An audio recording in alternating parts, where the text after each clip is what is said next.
Welcome to A9 TV. కేంద్రంలోని నరేంద్ర మోదీ ప్రభుత్వం ప్రస్తుతం అవిటిదైపోయిందని, ఆంధ్రప్రదేశ్, బీహార్ అనే ప్రభుత్వాల ఊతకర్రతో నడుస్తోందని సిపిఎం రాష్ట్ర కార్యదర్శి వి శ్రీనివాసరావు అన్నారు.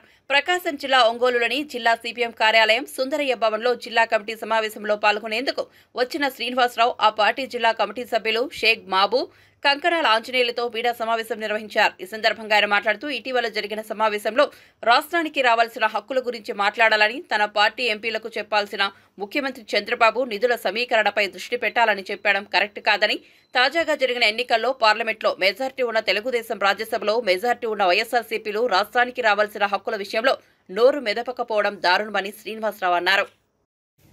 ప్రకాశం జిల్లా ప్రజలు కూడా తెలుగుదేశానికి పూర్తి మద్దతు పలికారు. ఎన్నో ఆశలతోటి ప్రజలు ఎదురు చూస్తూ ఉన్నారు. వెలుగొండ ప్రాజెక్టు కోసం ప్రజలు ఏ విధంగా ఎదురు చూస్తున్నారో మనందరికీ తెలుసు.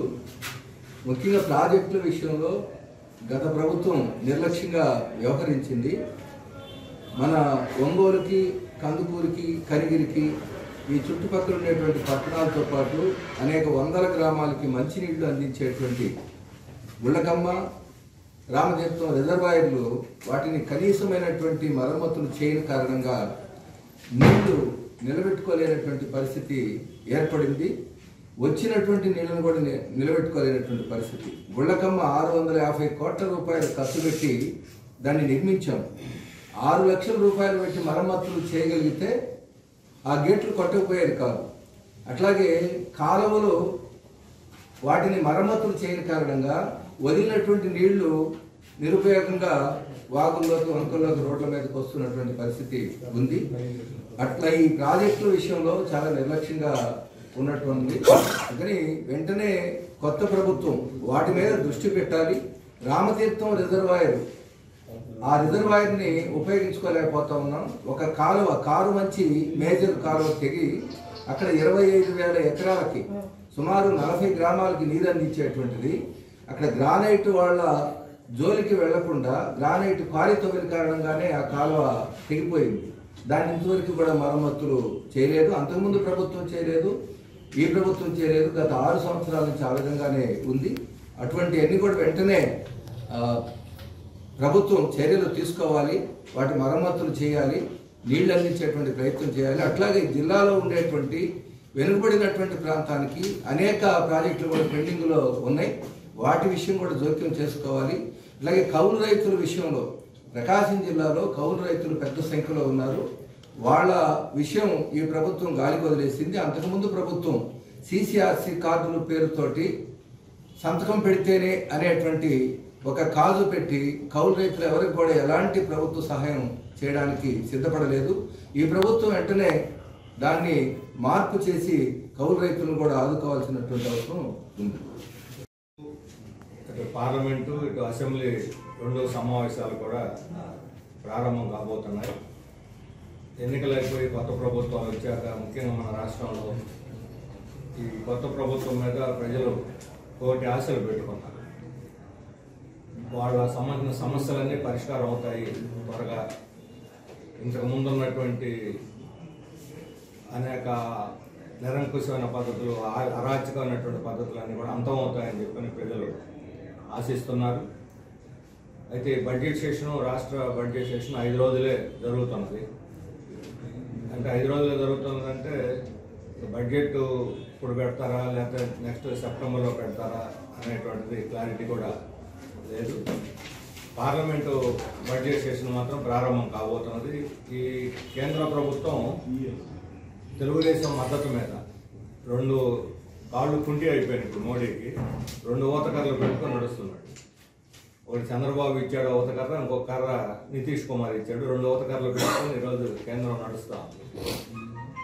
అంతగా ఆధారపడినటువంటి కేంద్ర ప్రభుత్వం మీద ఒత్తిడి తెచ్చి మన రాష్ట్ర ప్రయోజనాలని, మన రాష్ట్ర హక్కుల్ని కాపాడాల్సిన అవసరం ఉంది. గత ప్రభుత్వం పూర్తిగా రాజీ పడిపోయి కేంద్రంతో వాళ్ళు ఆడమన్నట్లుగా తైతక్కలాడి ఈరోజు ఆ ప్రభుత్వం, ఆ పార్టీ మట్టి కరిచింది. అంటే ఎవరైతే కేంద్రం ఆదేశాలను పాటించి వాళ్ళు చెప్పినట్టు అలా ఆడుతున్నారో, ముఖ్యంగా మోడీ చెప్పినట్టు ఆడుతున్నారో వాళ్ళందరూ మన ఎన్నికల అడ్రస్ లేకుండా పోయారు. అందుకని తెలుగుదేశం పార్టీ దాని నుంచి గుణపాఠం నేర్చుకుని వీళ్ళ మీద ఆధారపడి ఉంది కాబట్టి రాష్ట్రం యొక్క హక్కుల కోసం గట్టిగా నిలబడి పోరాడితే ఇక్కడ వీళ్ళు నిలబడగలుగుతారు. పక్కన డిఎంకే లాగా లేకపోతే మహారాష్ట్రలో ఉద్ధవ్ ఠాక్రే శివసేన లాగా నిలబడగలుగుతారు.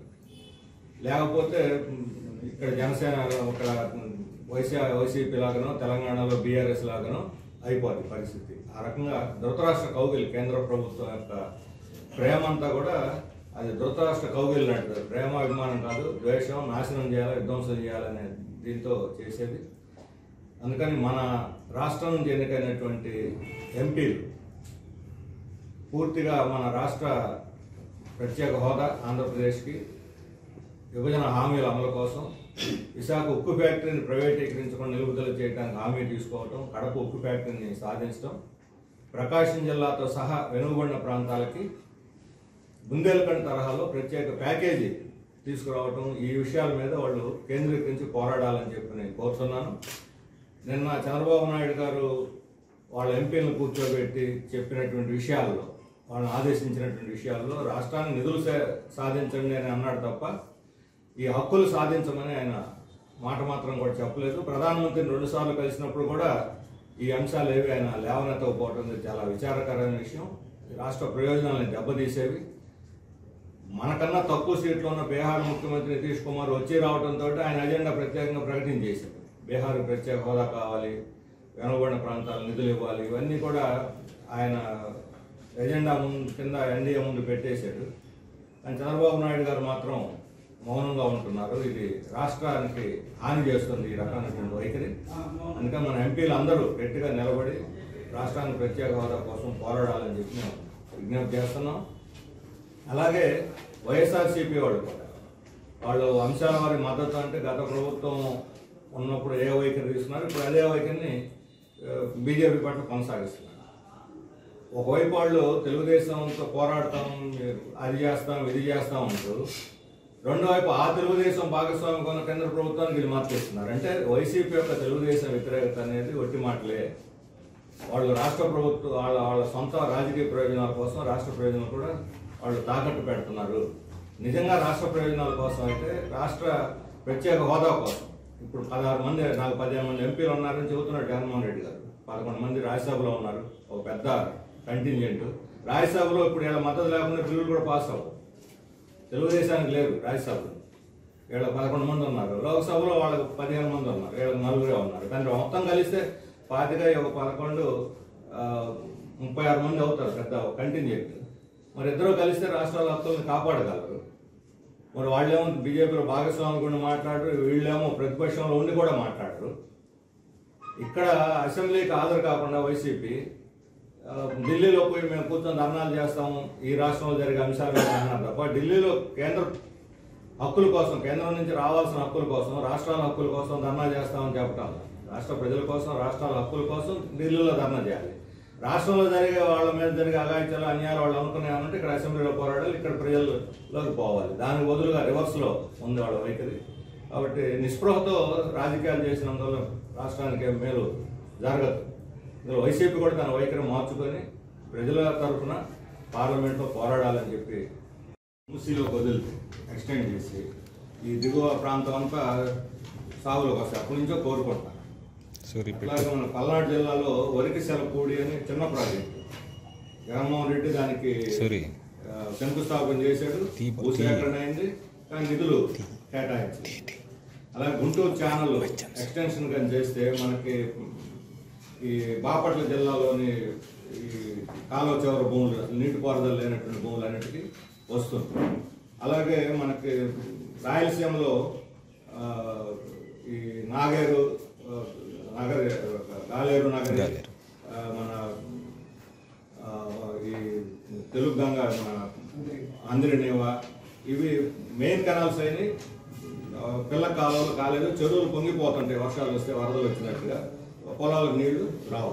అది ఆ లిఫ్ట్లు అవి ఆ పిల్ల కాలువలు తవ్వి కింద వరకు ఇస్తే కొద్దిపాటి ఖర్చుతో అయిపోయేటువంటి ఇవన్నీ కూడా. అలాగే మనకి పెదవాగు నేను చూసాం, తెలంగాణలో ఉంది ప్రాజెక్టు, మనకి సాగుబడి అంతా మన రాష్ట్రంలో ఉంది, 18,000 ఎకరాలు. అది మెయింటెనెన్స్ లేదు, గేట్లు ఓవర్ఫ్లో అయిపోయి 15,000-20,000 క్యూసెక్కులు వచ్చే నీళ్ళని 80,000 క్యూసెక్కులు ఎవరు పట్టించుకోరు. తెగిపోయింది, వాళ్ళ మీద పడ్డాయి. అదృష్టవశాత్తు మరో మనుషులు చనిపోలేదు, ముందే జాగ్రత్త పగలు కాబట్టి గుట్టలు ఎక్కేసారు.